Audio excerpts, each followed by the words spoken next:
Wealthsimple has over $100 billion in assets, 3 million clients, and they've been telling everyone they're building the world's most human financial institution.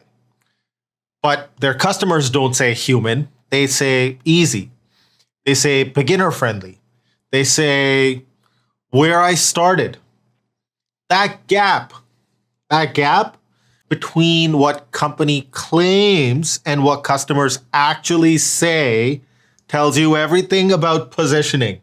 And Wealthsimple has a positioning problem they might not even know about. What business are they actually in? Not robo-advisory, because that's a product, not fintech, because that's just a category VCs use to justify valuations, and definitely not the world's most human financial institution. Because, and we're going to get into this, that's a claim. And claims are where positioning goes to die. The real question, the one question that matters is what concept do they own in minds of their customers? Not what they say they own, what they actually own, proven through what they do. And there's a way to find out. Strap in. I call it the remove all words test, which sounds dramatic, but it's actually pretty simple. You take a company and you strip away every tagline, every interview quote, every Super Bowl ad, every Finance for Humans blog post, all of it gone. And you look at what's left. What pattern of decisions remain when there's no marketing to hide behind? And when you run this on Wealthsimple, it reveals something they might not want to hear. So let's look at their decisions, not the words. The decisions.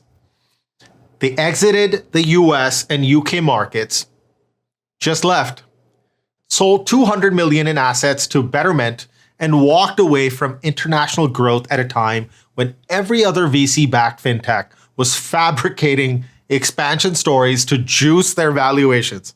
You know how hard that is to do? To tell your investors, actually, we're going to get smaller on paper. That takes either courage or desperation. And in their case, I think it was courage, which is rare. They set a $1 minimum investment, not 100, not 50, $1. And listen, that's not a business decision optimized for unit economics. The transaction cost alone makes that a money loser. That's a psychological signal. What it says is you belong here. You have enough. You're not too poor to start. Which, if you ever felt intimidated by investing, is actually kind of profound. I started with them back in 2019 with maybe $50. That's still worth $50. And the point is, they let me in when I had nothing. They built 5-minute account opening. And again, this isn't about operational efficiency. This is about eliminating what I call the intimidation window. Every minute of friction is a moment for doubt to creep in. Maybe I don't know enough. Maybe I should wait until I understand more. Maybe I should ask my dad first.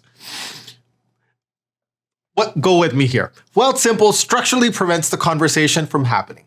By the time you think to be scared, you're already in. They sacrifice tens of millions of dollars annually refusing payment for order flow, which, quick sidebar by the way, is the practice where brokerages sell your trade orders to market makers who then front run you by tiny amounts that add up to billions across the market. It's how Robinhood makes money. Wealthsimple just left that money on the table, which again, wild. They kept trading open during GameStop when Robinhood's restrictions triggered congressional hearings and permanently damaged their brand. No press release about it. Users just experienced it. They woke up, tried to trade, and it worked. That's it. That's the whole story. Except the whole story is that keeping trading open during a volatility spike like that costs real infrastructure money and creates real risk. And they ate it. They spent years years getting Bank of Canada direct settlement access. First non-bank ever. No immediate revenue from that. Patient capital for infrastructure no competitor can replicate because they can't go back in time and start the regulatory process 3 years ago. And they file 1.7 million tax returns annually through Simple Tax for free, me included. Now, none of these are marketing tactics. These are what economists call costly signals. Decisions that are expensive to fake, which is what makes them credible. And when you line them all up, they prove one concept: accessible entry to investing for Canadians. That's it. That's what Wealthsimple owns in the customer's minds. Entry, the threshold, the door, the moment someone who isn't an investor becomes one. And look, you don't have to take my word for it. Listen to what customers actually say when they talk about Wealthsimple unprompted, like on Reddit, which is where financial opinions go, to be brutally honest. Let's take a look at some examples. Perfect for beginners. This is where you start. My first investing account, easy to open. Finally started investing. Notice what they don't say. They don't say human. They don't say partner. They don't say institution. They call it an app where you start. The word first keeps appearing. First account, first home savings, first step. Wealthsimple doesn't just own simple, they own your first. Which brings us to the problem, because there is a problem. Entry has a ceiling. Think about it. Entry is a one-time event. You enter once. After that, you're either graduating to something else, stagnating without growth, or churning out after the promotional period expires. And in all three scenarios, the revenue story gets ugly. This is actually confirmed in the Reddit discussions if you spend enough time reading them, which I have, because apparently this is what I do with my evenings now. Users start at Wealthsimple, they learn the fundamentals, they get comfortable, and then they realize the limitations. The spreads aren't great, the data quality is meh, the tools aren't sophisticated, and they migrate to interactive brokers or Questrade for what they call real execution. Michael, you already know all this. Wealthsimple serves as the nursery, which is valuable. Nurseries are valuable, but you lose them once they mature. Now, here's where it gets interesting, because Michael Katchen clearly knows this. Look at what they've been doing. Crypto, mortgages, options trading, credit cards, gold coins, actual physical gold coins, which honestly, respect for the audacity. Plus, this whole for nerds only campaign, this is an escape attempt.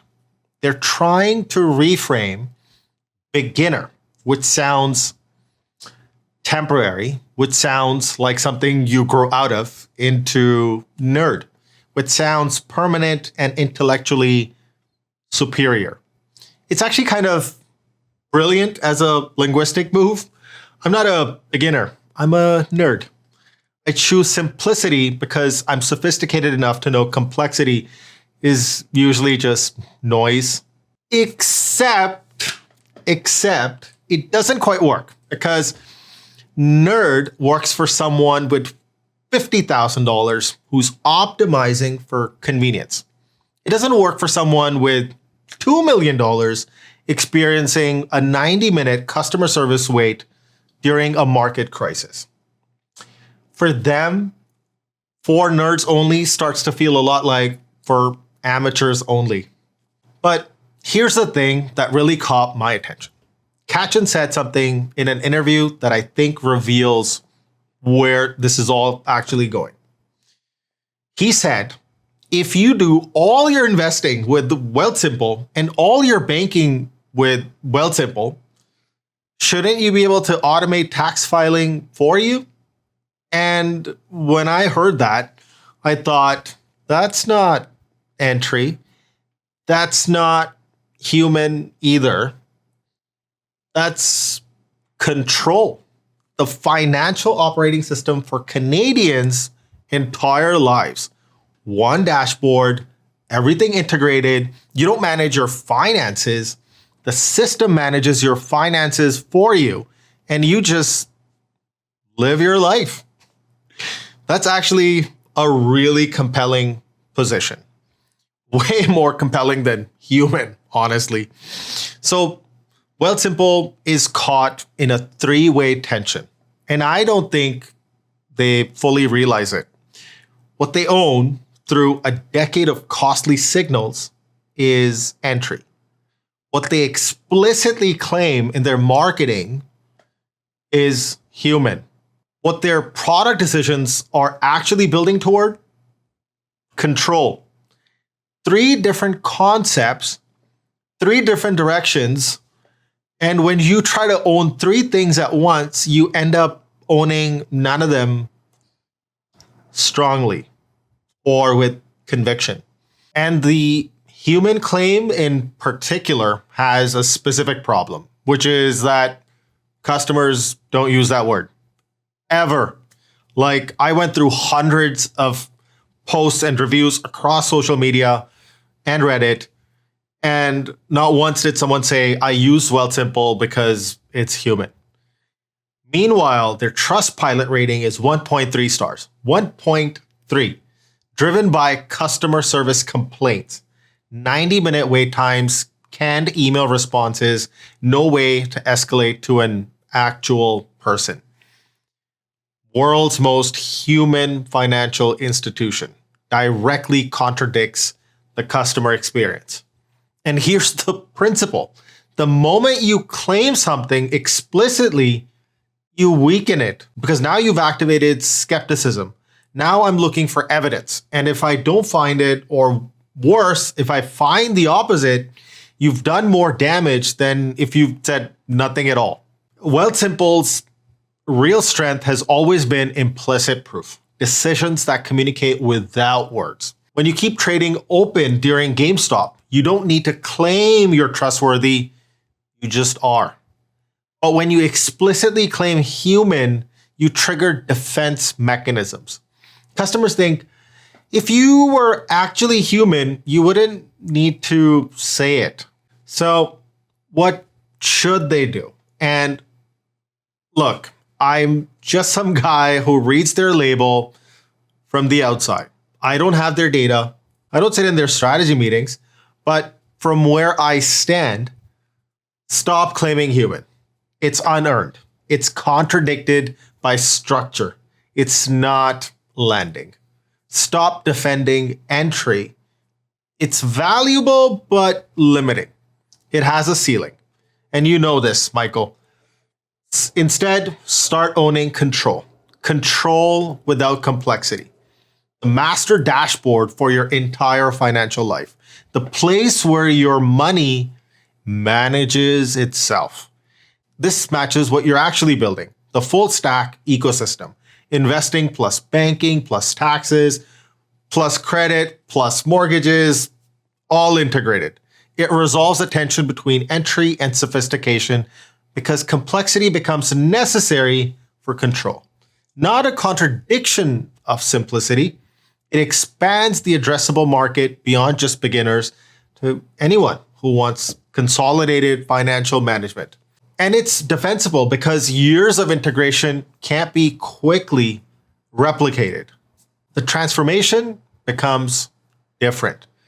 Not I'm investing now, but I'm in control of my finances. Not participant, but a master. Not beginner, but sophisticated. And choosing simplicity. That's a bigger identity shift for your customer. That's a stickier position in their minds. Now look, Michael, You've spent 10 years proving entry through costly signals. Every decision I listed was expensive to make and very hard to fake.